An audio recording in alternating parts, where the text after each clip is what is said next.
Baik, pada video kali ini saya akan menjelaskan terkait materi variansi minimum.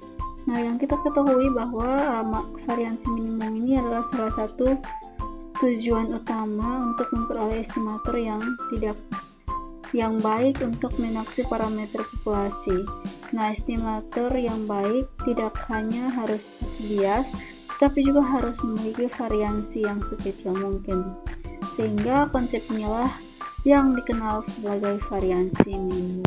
Yang berikut adalah variabel acak dan parameter. Nah, di sini variabel acak adalah besaran yang nilainya ditentukan oleh hasil percobaan acak, sedangkan parameter adalah karakteristik populasi yang nilainya tetap tetapi umumnya tidak diketahui. Misalnya rata-rata populasi disimbolkan dengan mu, sedangkan variansi populasi disimbolkan dengan sigma kuadrat.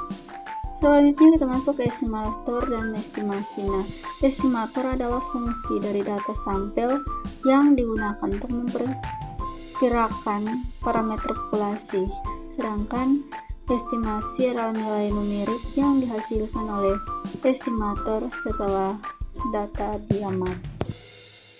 Nah, selanjutnya itu estimator tak bias. Suatu estimator T dikatakan tak bias terhadap parameter theta jika nilai harapannya sama dengan parameter tersebut, yaitu ekspektasi T sama dengan theta. Dan variansi estimator, di mana variansi estimator menunjukkan tingkat penyebaran estimator terhadap nilai harapannya.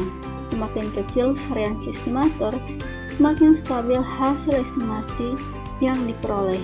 Dan rumusnya itu variansi T sama dengan ekspektasi T dikurang ekspektasi T kuadrat. Variansi minimum. Nah, jika terdapat beberapa estimator tak bias untuk parameter yang sama, maka estimator terbaik adalah yang memiliki variansi paling kecil. Estimator seperti ini disebut minimum variance unbiased estimator atau MVUE. Nah, syarat suatu estimator menjadi MVUE yaitu yang pertama, estimator tersebut tak bias dan variansinya lebih kecil. Nah, berikut ada contoh pembuktian rata-rata sampel tak bias. Nah, di sini soalnya diketahui X1, X2, seterusnya sampai Xn adalah sampel acak dari populasi dengan rata-rata mu. Buktikan bahwa rata-rata sampel X bar adalah estimator tak bias untuk mu. Kita bisa lihat di slide dimana penyelesaiannya itu dimana X barnya itu diketahui sama dari X1 tambah X2 sampai dengan Xn per dengan N, sehingga kita hitung nilai harapannya. Di sini ekspektasi X bar sama dengan ekspektasi X1 ditambah X2 seterusnya sampai dengan ditambah Xn per N, sehingga kita mendapatkan hasil akhirnya itu sama dengan mu. Jadi karena ekspektasi X barnya sama dengan mu, maka X bar adalah estimator tak bias untuk mu. Sekarang kita contoh 2 ini menentukan variansi rata-rata sampel. Soal di sini diketahui X1, X2 sampai dengan Xn adalah sampel acak saling bebas dengan variansi masing-masing adalah sigma kuadrat. Tentukan variansi dari rata-rata sampel X bar. Penyelesaian.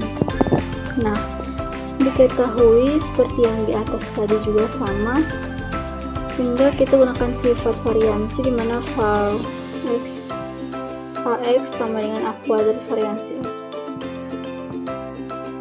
sehingga hasilnya juga itu adalah sigma kuadrat per n. Jadi variansi rata-rata sampelnya itu adalah sigma kuadrat per n. Selanjutnya kita masuk ke contoh 3. Di sini membandingkan dua estimator, sehingga dari hasilnya di atas tadi kita diberikan dua estimator untuk mu T1 sama dengan X1 dan kedua sama dengan X1 tambah X2 per 2, dengan X1 dan X2 saling bebas, masing-masing memiliki mu dan variansi sigma kuadrat, dan tentukan estimator mana yang lebih baik. Sehingga dari penyelesaian yang di slide ini kita periksa dulu ketak biasanya, sehingga untuk T1 nya itu sama dengan mu, sehingga T1 tak bias, dan untuk T2 nya itu di hasilnya itu sama dengan sigma kuadrat. Maka di sini kita lanjutkan ke variansi T2 sama dengan variansi X1 tambah X2 bagi 2 sama dengan 1/4 variansi X1 ditambah X2 sama dengan 1/4 variansi X1 ditambah variansi X2 sama dengan 1/4 dikali dengan sigma kuadrat ditambah sigma kuadrat sama dengan sigma kuadrat per 2. Nah, karena di sini sigma kuadrat per 2 lebih kecil dari sigma kuadrat, maka kedua memiliki variansi lebih kecil. Jadi kedua adalah estimator yang lebih efisien dan baik. Sehingga kesimpulannya di sini, variansi ini merupakan fungsi penting dalam matematika. Oke, baik, selanjutnya kita masuk ke materi yang berikutnya, yakni terkait dengan batas bawah Kremerau. Nah, teorema berikut ini akan memberikan alat bantu bagi kita dalam mengidentifikasi apakah suatu penduduk tabiat itu merupakan penduduk yang efisien atau tidak. Nah, teorema Kremerau menyatakan bahwa misalkan X1 sampai Xn merupakan sampel acak dari suatu populasi dengan PDF Fx dengan parameter theta, dan jika T besar itu merupakan fungsi dari X1 sampai Xn yang merupakan penduga tabiat untuk theta, dan juga jika tau aksen theta itu ada, maka berlaku kesamaan berikut, yakni variansi T itu lebih besar sama dengan tau aksen theta dikuadratkan per n dikali ekspektasi dari do theta Xt dengan parameter theta dikuadratkan, di mana T besar itu adalah estimator, tau theta adalah parameter yang definisi, dan tau aksen theta itu adalah turunan dari theta. Jadi kesamaan ini kita sebut sebagai batas bawah Kremerau untuk tau theta. Selanjutnya akan dijabarkan terkait dengan bukti untuk teorema ini. Nah, pertama kita definisikan terlebih dahulu fungsi skor sebagai turunan log likelihood terhadap parameter theta, yaitu u x1 sampai xn dengan parameter theta.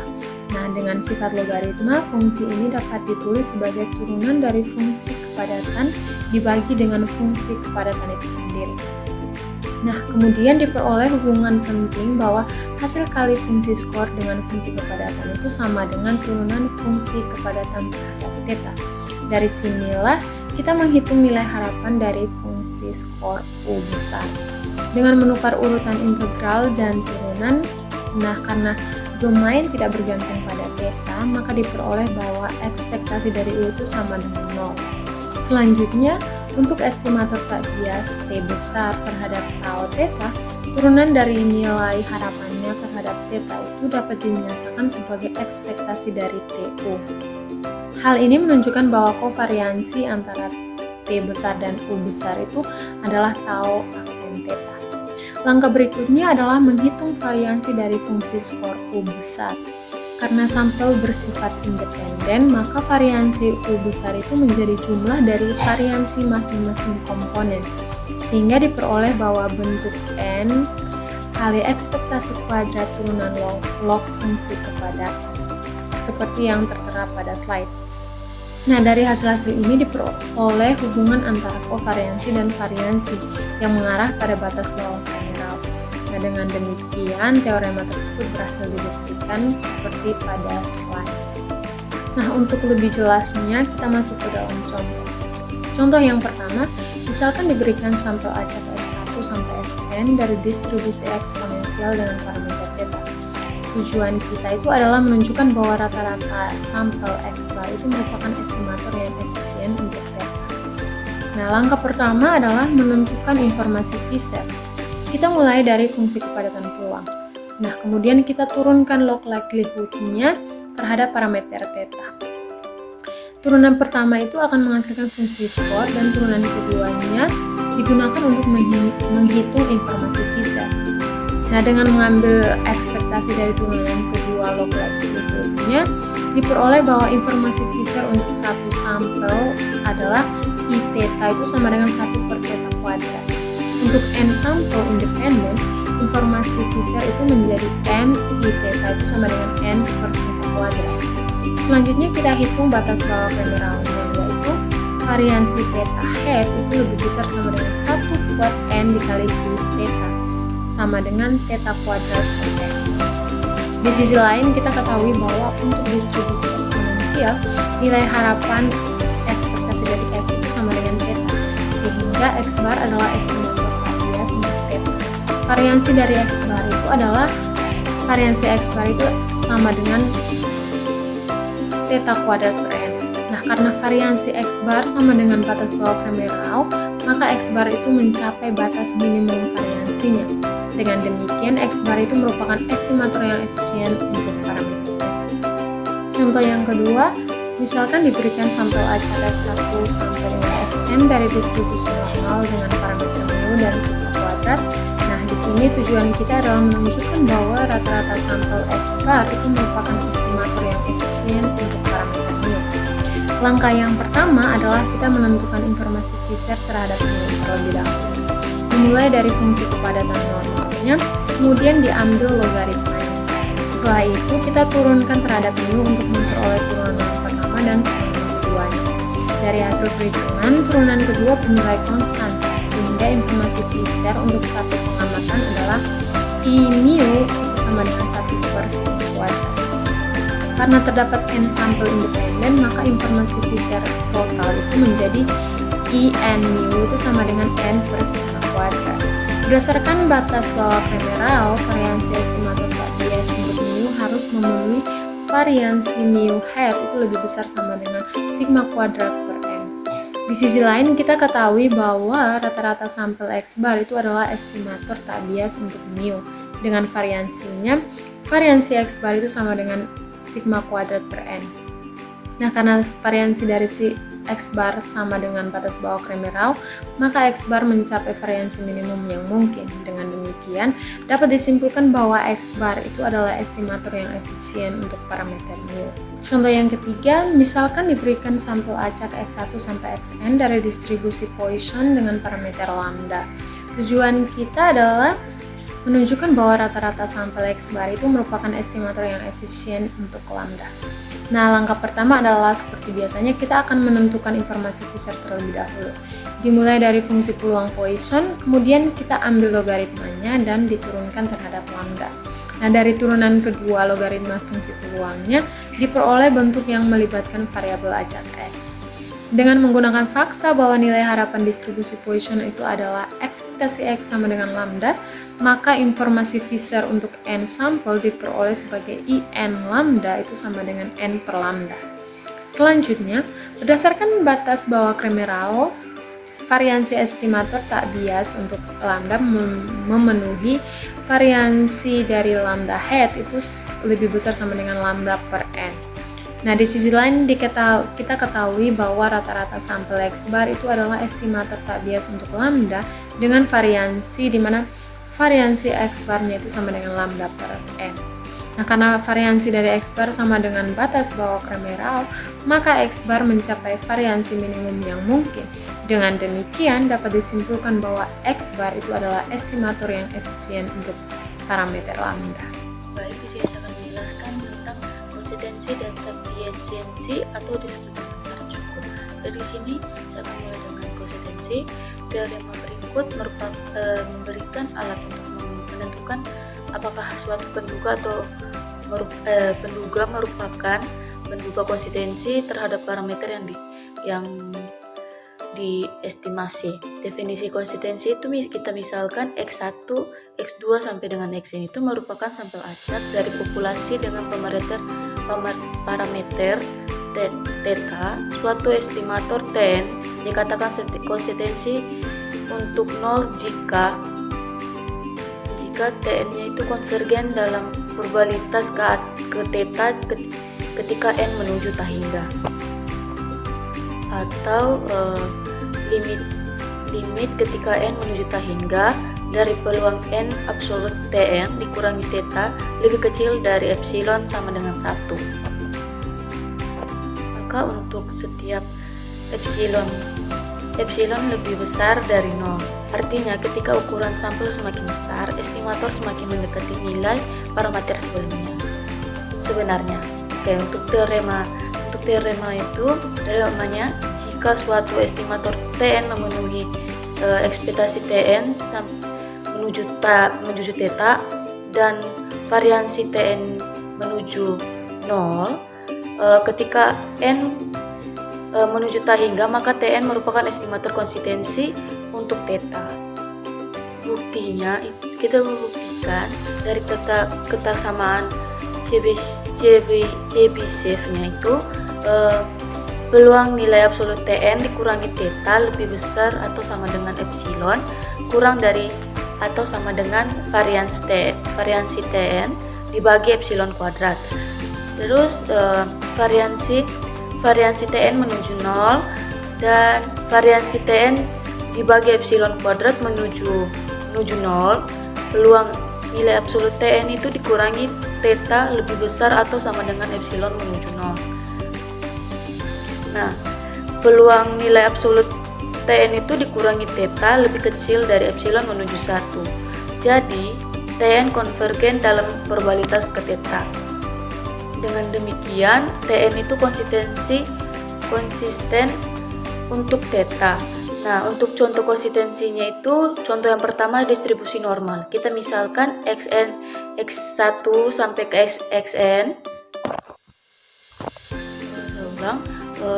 Kita misalkan itu X1 sampai Xn berdistribusi normal dengan rata-rata mu dan barisan varians sigma kuadrat. Estimator rata-ratanya itu X bar sama dengan 1 per n dikali jumlah dari I sama dengan 1 sampai n X1 Xi. Untuk nilai harapannya ekspektasi X bar sama dengan mu. Variansi X bar sama dengan sigma kuadrat dibagi n. Dan variansi X bar mendekati 0 ketika n semakin besar. Maka X bar konvergen dalam probabilitas ke mu. Artinya rata-rata sampel X bar itu sama dengan estimator konsistensi untuk mu. Untuk contoh 2-nya distribusi Bernoulli. Untuk baris awalnya itu Xi berdistribusi Bernoulli dengan parameter P. Estimatornya itu P topi sama dengan 1 per n dikali jumlah Xi. Nah, nilai harapannya itu ekspektasi P topi sama dengan P. Variansi P topi itu sama dengan P kali 1 minus P dibagi N. Variansi P topi menuju seterusnya itu kita variansi P topi itu menuju 0. Maka P topi konvergen dalam probabilitas ke P. Artinya P adalah estimator konsistensi untuk P. Untuk contoh 3-nya itu baris awalnya Xi berdistribusi Poisson dengan parameter lambda. Ini contoh 3 itu yang saya akan jelaskan itu contoh 3 distribusi Poisson. Jadi tadi baris awalnya itu XI berdistribusi Poisson dengan parameter lambda. Untuk estimatornya itu lambda topi sama dengan X bar itu rata-rata sampel. Nilai harapan itu ekspektasi X bar sama dengan lambda. Untuk variansi X bar sama dengan lambda dibagi N. Terus variansi X bar menuju 0 saat N semakin besar. Konvergen itu X bar konvergen dalam probabilitas ke lambda. Jadi lambda topi adalah estimator yang konsisten untuk lambda. Baik, untuk selanjutnya itu teorema menjelaskan tentang ini statistik cukup. Teorema berikut memberikan alat untuk menentukan apakah suatu statistik merupakan statistik cukup bagi parameter. Untuk definisinya itu statistik Tx1 sampai Xn itu disebut statistik cukup untuk parameter theta jika statistik tersebut memuat seluruh informasi sampel mengenai parameter theta. Untuk teorema Neyman-Fishernya itu autofaktorisasi statistik Tx1 sampai Xn itu merupakan statistik cukup untuk parameter theta jika fungsi likelihood-nya itu dapat ditulis sebagai f dari X1 sampai Xn itu Xn dengan syarat theta sama dengan G dari Tx dan theta dikali H dari X1 sampai Xn. Yang pertama itu G dari kita penjelasannya itu G dari Tx dan theta ya hanya bergantung pada data lewat Tx saja. Yang kedua H dari X1 sampai Xn tidak bergantung pada parameter theta. Terus seterusnya kita buktikan itu misalkan fungsi likelihood yaitu jika dapat difaktorkan menjadi f dari x dengan syarat theta sama dengan g dari tx dan theta dikali h dari x. Maka seluruh pengaruh parameter theta terhadap distribusi data hanya melalui statistik Tx. Artinya, informasi mengenai parameter theta dari sampel cukup diwakili oleh Tx sehingga Tx merupakan statistik cukup untuk theta. Nah, kita masuk ke contohnya. Yang contoh pertama itu contoh Bernoulli. Itu baris pertamanya, untuk barisnya itu X1 sampai Xn Bernoulli dengan parameter P. Untuk likelihood-nya itu F dari X dengan syarat P sama dengan produk dari I sama dengan 1 sampai M P pangkat XI dikali 1 minus P pangkat 1 minus XI. Kita menyederhanakan menjadi itu sama dengan P pangkat jumlah XI dikali 1 minus P pangkat N dikurangi jumlah XI. Statistiknya itu P sama dengan jumlah XI. Jadi merupakan statistik cukup, itu statistik cukup untuk P. Contoh yang kedua itu contoh Poisson.